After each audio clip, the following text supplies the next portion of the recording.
Hey guys, thanks for tuning in. Today we're going to be unboxing a new product we're carrying here in the store. This is a product by Repkord. This is the Repbox 2 fully loaded MDF kit.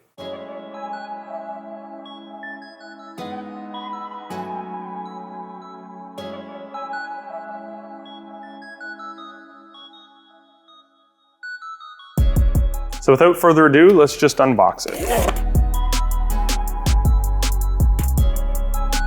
So there's some instructions outlining all of the components of the box. We'll put that aside for now. And I did mention it was the fully loaded box. So what makes it fully loaded? Well, there's a gasket that kind of tries to keep it a little better sealed. It's also got a desiccant kit with a rechargeable desiccant pack. It's got a color indicator letting you know when it's been spent. It needs to be replaced or recharged. So all of this is to keep your filament clean, but also to keep it dry. It won't actively dry your filament, but once you put dry filament in there, it should hopefully stay that way for a longer period of time. We got the end caps made with our logo on them.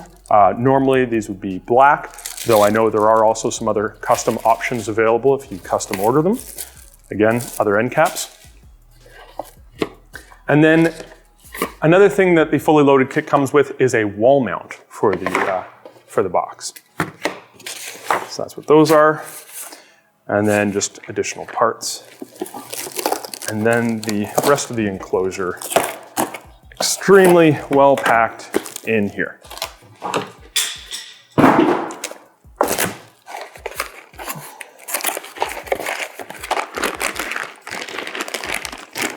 So this just says parts pack.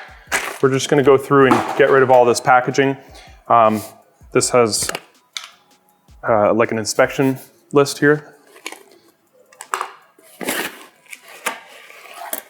Okay, so we've got like a piano hinge, fasteners, bearings, a bunch of fixings, and caps. That's it. This one is listed as the wall mount kit. So it looks kind of like a French cleat system, if you're familiar with that. And screws and some drywall plugs. And then this is the seal kit.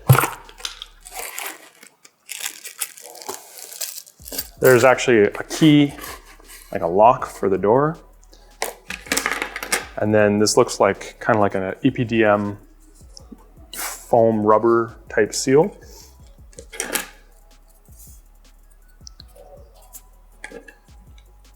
There's a bunch of very sharply cut out pieces. It's nice. With a little face on that one. All right, so we'll figure out what all of that is for exactly in a few seconds. And then let's unwrap the rest of the MDF panels. So there's a layer of protective material, whether it be bubble wrap or cardboard, in between each of the panels. So these are the original end caps, the R logo on them.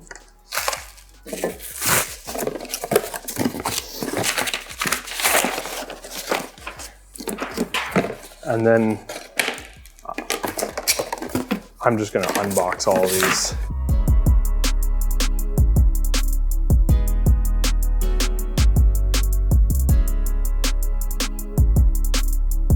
Okay, so I've taken one of the end caps, I've put it on the table. This piece here with the holes closest to the top goes there. This is the back panel. These little cutouts here are the bottom of the back panel. So this would be, the feet are here. So this is the base, this is the top, this is the back. So now you have a couple of decisions you need to make, how you're going to be using your rep box. In my case, I'm going to have it mounted to the wall. I'm going to have a pallet below it. And so I want it to be able to feed into the pallet. So I want it to be able to feed out close to the wall, out the bottom. That's really my main concern. So the top and bottom panels are interchangeable. So you can, have it like this and have it feed out the front of the top. You can have it feed out the back of the top and likewise on the bottom. So I'm going to have it feed out, as I mentioned, at the back of the bottom. For the top panel, I'm just gonna put the holes at the back. I don't plan on using them, but if I do, I can actually make that work and have the pallet above it if I wanted to. And then just to kind of hold it all together, I'll put the other end cap on here. Okay, cool. There we go. So that's what you should have for now.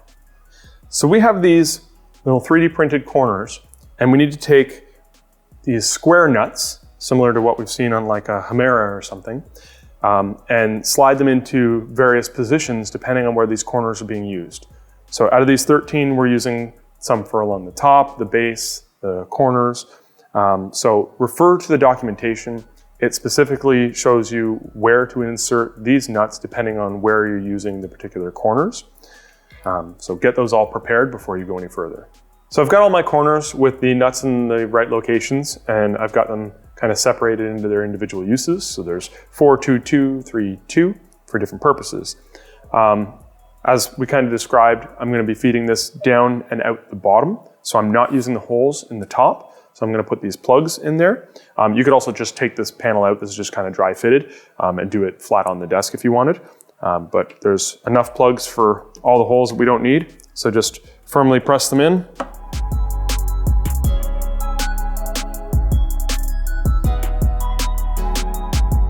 Great. So those are a really tight fit. So don't be afraid to put some pressure. As I said, it's probably best to put this right down on the table. So I've taken this apart. This is the base. These are the holes that were at the back of the base. So I've got this unfinished side face up. And then part 2, which are these pieces, with the little holes at the corners. They're each the same. Line those holes with the holes on the corner of the base, like this, and like that.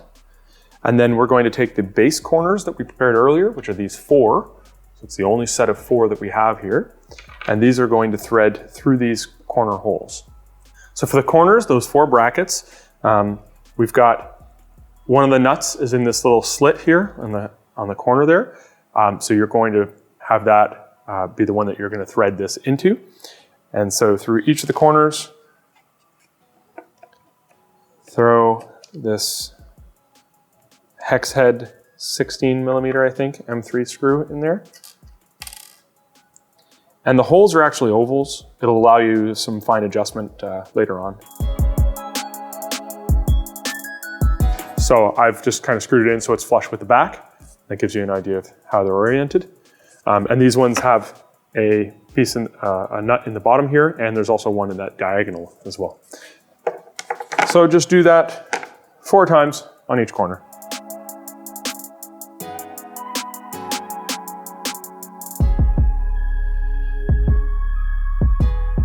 So for the middle brackets here that support the center here, that's the next set of brackets that we made. These are these 2. We're going to screw through them in the same fashion, except we need some spacers. So in this little punch out card here, we have these circle pieces, like little washers, and we need 2 of those for each of the screws. So 2 for the front and 2 for the back. And so put them on the screw first.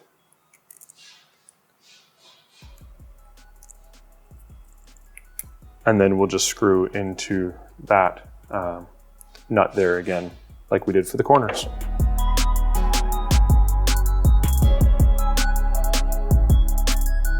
So the instructions clearly say to use 2 of these spacers for this, but this screw is just not long enough to thread into this nut. The nuts are kind of like tapered on the one side, so I flipped it out, flipped it around, I mean. And it still wouldn't catch any threads on that. Could just be that the bracket's a little bit too thick, so I guess I could use a longer screw. But to make use of the screws that it came with, I'm just going to use 1 spacer instead, and we'll see if there are any negative ramifications to that afterwards. But at least this way, with 1 spacer, it'll catch some threads and be able to be tightened.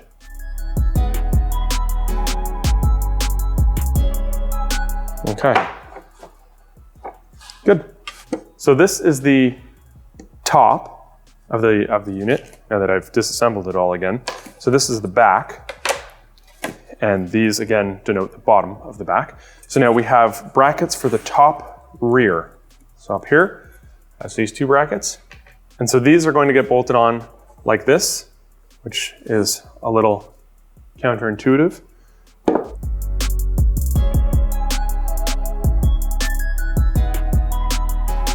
I'm just kind of squaring everything up to the edges.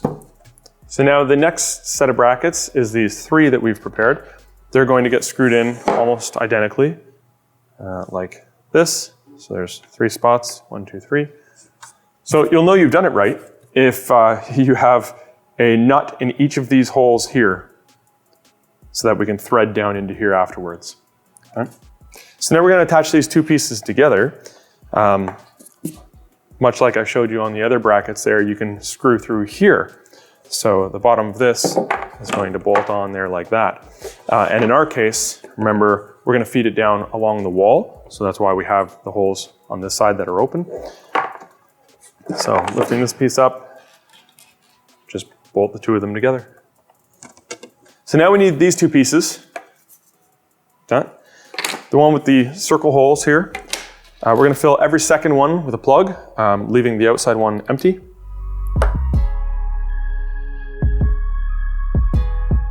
So it looks like that. So the piece here with the hexagonal holes, put these riv nuts in there, these little threaded collars. Okay, like that. And then put him face down. And then we should be able to line it up like this. Press them together so they look generally like that. And then just screw the 2 pieces together. So here's our top. We had already placed the plugs in it there. And on the side where the plugs are, we've got these 3 holes. Those are for riv nuts. So just slide those in there. And then we'll flip this piece over and we're going to attach the hinge. Careful that they don't fall out on you like that one did. Okay. Now the documentation does say that the hinge may need to be kind of reamed out to have them fit through here if there's kind of rough edges there. So we'll see. So take the hinge with the centerpiece here facing down and slide it over top of those riv nuts.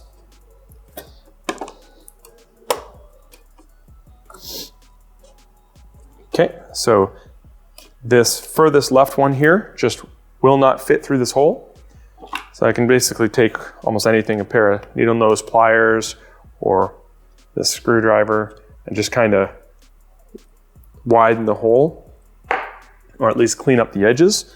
And then with any luck, there we go, should just slide over top. Perfect. So you got to locate this piece here. So these are washers like we used before out of this thinner piece. These are much, much thicker. We need 3 of these.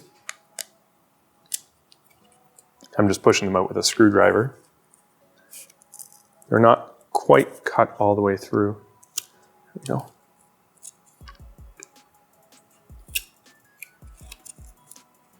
Okay. We're going to use the same screws we've been using for everything, these M3x16s. Put them through these thick washers and take this strip here, slide it over the riv nuts that are sticking through the hinge, and then we're going to bolt down through that assembly.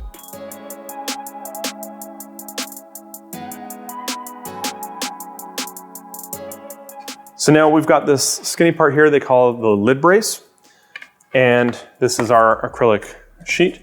We need to remove all this protective film from the sheet. Okay, there we go. So we're going to take riv nuts, put it in these end holes, and then flip this over, lay it down on the table. And then take the front faceplate, lay it over top of the acrylic that we just unwrapped, and then these 2 holes here are going to screw into those riv nuts.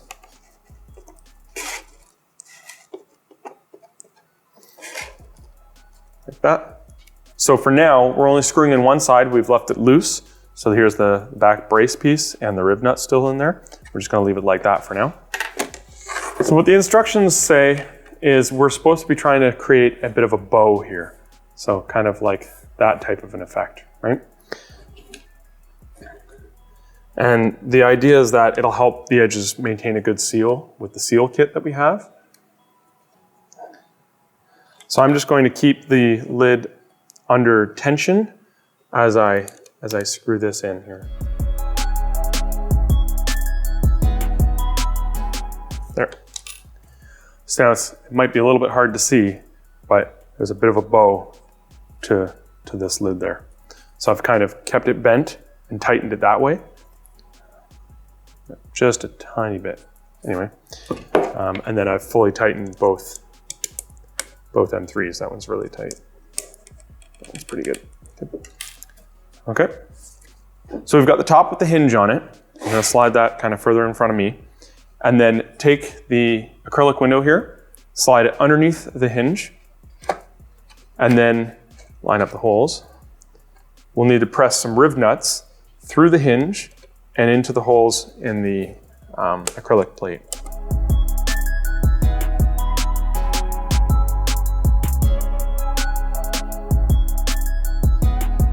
So now we've got them in there. So I'm just going to carefully stand this up on its end. All right. So back to this where we got those thick washers from. We need these two pieces here. They call them lid clamps. I might have to actually cut them out. So the manual does mention that you may want to color this with a Sharpie just to make sure any exposed areas are black. I might have to double back and do that. So we are going to take these, put them like this, and then screw through and into the riv nuts that we added earlier.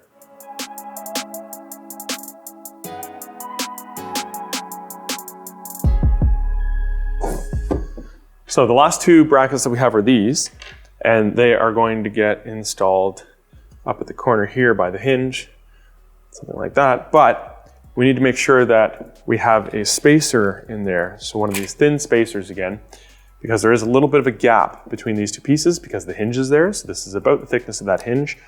Slide that in and do your best to try to look through that hole and align that. And then we'll screw down from the top.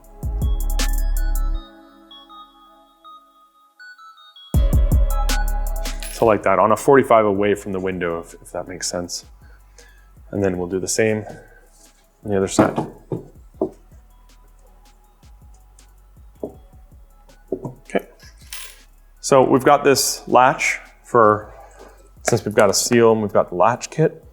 I'm just going to install this like that. And then with the key vertical, leave it like that. We've got the hook. The hook is going to face this bar that we used to bow the window earlier. So we want that to be like that. We'll have to undo this first. Throw the nut over top of there.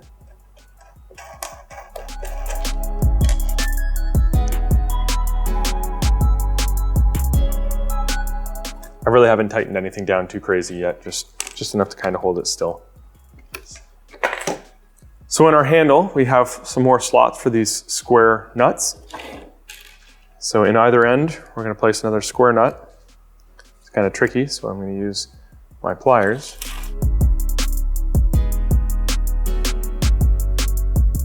Okay, so now I'll be able to screw through here. So you want to make sure that the two pieces are free to move independently. So there was some little pieces that you had to cut with an X-Acto knife to kind of free the two of these. And then this handle is obviously going to turn the key, which will lock the mechanism.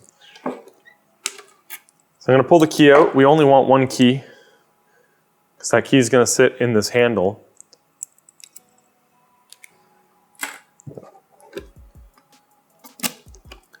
So if you slide this piece over top of the key, we can see that would be the locked position with this like that. And then when we open it, when you open it, it unlocks the latching mechanism. And so now we're going to screw through the back of the acrylic into those nuts that we threaded into the back of the handle. So now we're gonna start putting this all together. I've got my left panel here, a little dusty. I've got the left panel, I'm gonna place it down here. And I'm gonna lay these two pieces in the little notches. Pretty self-explanatory. So this is the bottom. This little center track is going to go in that notch there. We'll just kind of balance it like that for now. And then we also need this piece here from before, little sandwich panel, where we put the plugs in. The plugs are going to face the outside, like that. We'll just leave that dangling like that for now. And then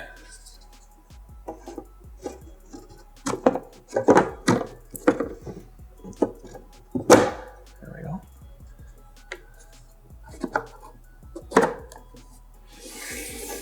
So that's what it should look like now, at least in my configuration.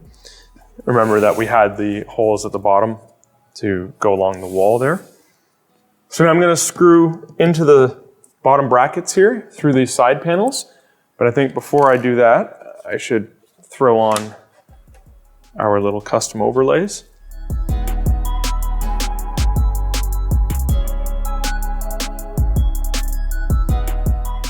So this is our little latch plate. That's what the latch mechanism is going to grab onto. We need to install these little square nuts into these tracks. So obviously not like that, but flush, one on either end. And then we'll screw through the front of this into these.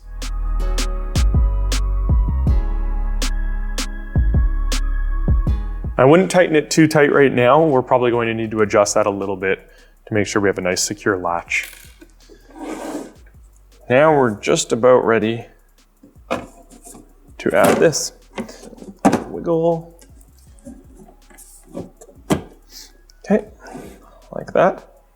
And then we need some more of these large spacers that we were using before. And we're going to screw through these spacers into the brackets that we added earlier, right here.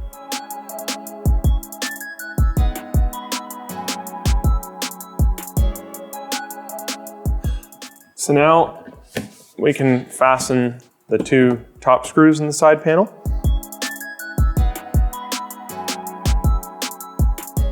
Now would be a good time to make any small adjustments you need to the alignment of things. So between the oval holes that we've been screwing through into most of the brackets, if anything has like a little bit of a gap, loosen that screw, close the gap, and then tighten it. That's what they're there for. And so right now we only have 3 in the top. We still need to do these top 2 corner ones. So as I'm tightening this screw at the corner here, I'm just going to kind of pinch the corner shut with my thumb grabbing onto the bracket. Just make sure it's nice and flush, and then tighten that down. And then I'll do the same thing for this other side here. Now that we have most of the general assembly of the box done, we need to add the under support pieces. So that is these guys here. And there's a little notch in the back plate there, so just line them up with the notch, like that. And then on the front, there's another one of these. Has notches that also line up. There we go. So these will help support the bottom when you have all the filament rolls in there. And then to cover up the notches, there's kind of this front face plate. So just make sure that these holes line up like that. And then we're going to screw down through the holes on the ends and the hole in the middle here into the support braces from earlier.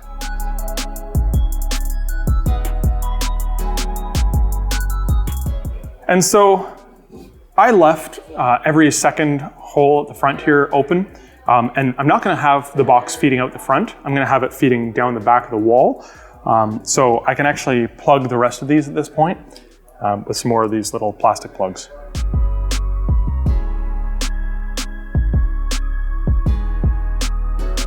So now we're going to install the kickstand or the lid support so that when we open the lid, there's something that'll hold it open for us. Take a screw, and in the side here, first figure out which side you're going to add your prop on. I'm going to add mine on the right side of the box here. So take a screw, thread it through this hole. It should poke out. And then out of that little black punch card, we're going to pull 2 more of these thin washers. So add 1 thin washer on there. And then the support prop, this metal guy here, still has a little piece of tape on it. So curved inwards, if that makes sense. So it kind of has a curve to each end. So it's going to be kind of shaped like this if I'm exaggerating the shape. Slide it on the end of that. And then it actually goes in this little groove in the acrylic front panel there. Like that. So add 1 more washer onto the other side. And then instead of a regular nut on the end, we're going to use one of these riv nuts with the flanged area against the side of the prop.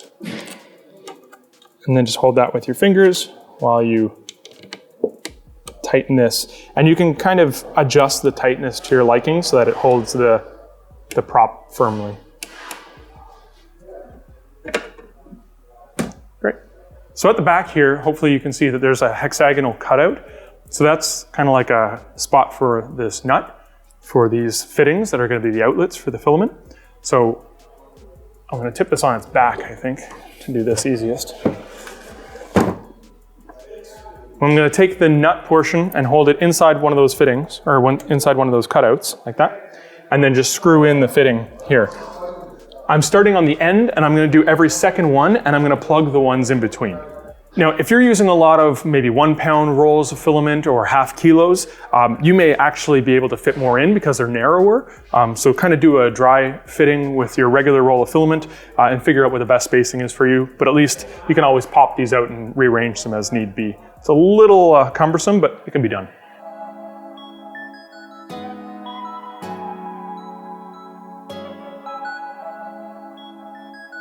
The unit comes with enough roller components for 6 spools of filament. And on the end, there's a single roller, which makes sense because the next one over would be a double roller because you're going to have 2 edges of 2 adjacent spools on it. So for the single rollers on the ends, we're going to need 2 of these little punch outs and then some parts from parts pack B, which is for the rollers. We need 2 of these threaded inserts. They're going to go through the back side of the larger of the holes on the end here. Kind of a tight fit. Okay, like that. And then these little spacers, like they're almost like nylon spacers, throw those over top, and then take a bearing and slide it over top of each of the spacers.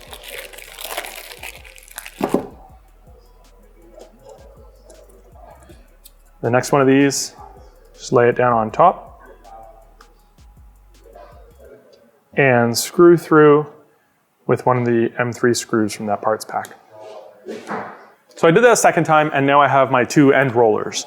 So now we're going to make the double rollers, and I'm gonna have to pull some more of these pieces out of here.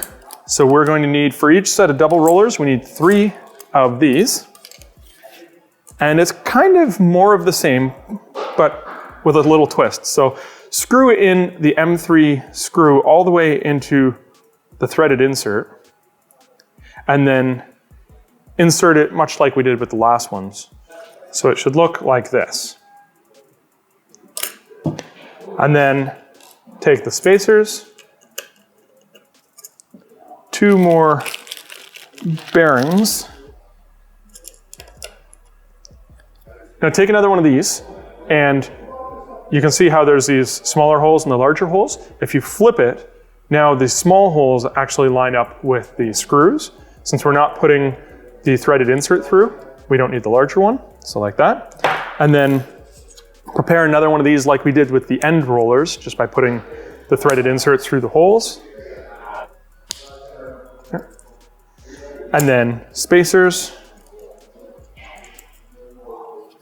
another set of bearings, and then we'll just flip this whole assembly down onto the screws, kind of keep it sandwiched together, and then tighten these onto the threaded inserts on the bottom now.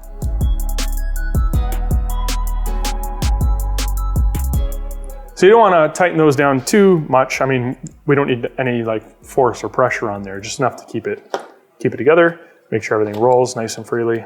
So there's your double roller for the end of two separate adjacent spools. So we're going to lather, rinse, repeat this process until we're all out of roller components. So we can just start with our end rollers with the threads facing in so they're not hitting the outside wall of the unit. And they just kind of sit in these little tracks so that you can slide them and kind of accommodate any different width of filament roll you might have. And then we'll just use doubles the whole way along, followed by another single on the other end, like that. So some of the steps that we're about to go through for some of the optional kits that this happens to come with, you could have incorporated into the build as we went along. So it's gonna seem a little strange that I'm now taking apart some pieces that I just put together. But this way it kind of demonstrates how you would add these components into the unit after you've purchased the unit and you purchase them as separate add-ons afterwards. So the first thing that we're going to do is we are going to unbolt this strip here that kind of pinches the hinge to the frame. So we're going to take out these large spacers and these 3 screws.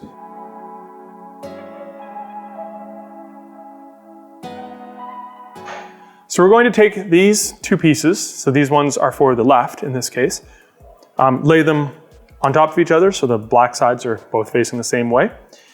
And then this is going to fit into a notch on the back side of this front panel here, like that, and should just rest on the corner bracket up here, like that. Okay, and that will give us a large enough surface for the gasket material to be attached to. There. Maybe it's best if I just put that there. And then do the same on the other side.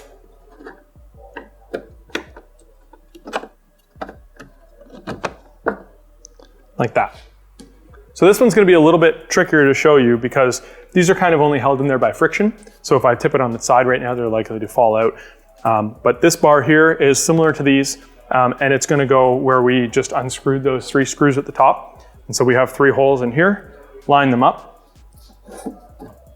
and it should be kind of a friction fit.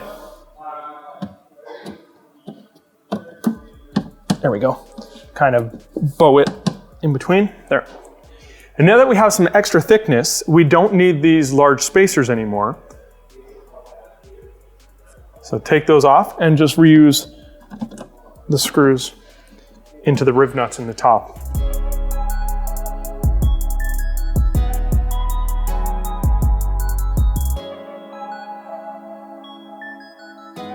Now with that top bar in, these side pieces can't come out because they're in the notch at the bottom and it's restricting them from coming out at the top. Now we can start adding the actual gasket material. So split this down the middle. This is basically the width of the top. Okay. So I'm just going to start at one end and press it up against that top rail. And you don't want to be stretching it or anything as you put it in, just kind of lay it in there, press it down, and then I'm just going to trim the excess with my knife.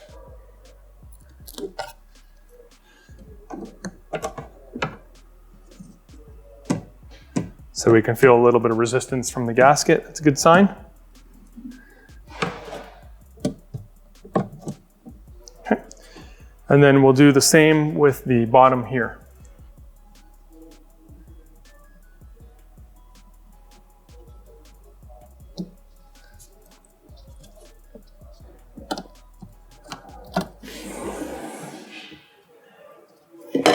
And now for the last piece, we're going to cut it in half and just stick it to the side braces that we added a few minutes ago.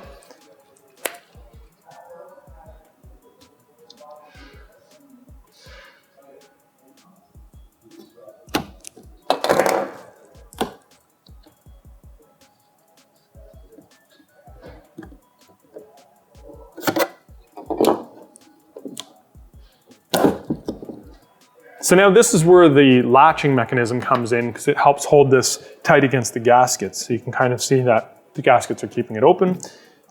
Press and turn. Should be a good tight seal around the edges. So it should hopefully keep it a little bit more airtight than without. So that's the end of the seal kit. And now we're going to move on to the optional humidity hunter kit and add that in as well. All right. So in this bag here, we have the desiccant and a hygrometer for measuring the humidity. Hygrometer's in this little box. So it's got temperature and humidity on it. You can flip it from Celsius to Fahrenheit as well. I think using a little button on the back here, Celsius and Fahrenheit. We're gonna use Celsius. And right now it's 27% humidity in here. So this goes right over top of the R logo there at the top. This R logo is meant to be punched out. If we look at the acrylic panel, it's kind of already perforated for us. So the R is really just held in with two little pieces at the corners here. If I flip this guy like this, I should be able to just smack it with like the back of a screwdriver or something, and it should just pop out.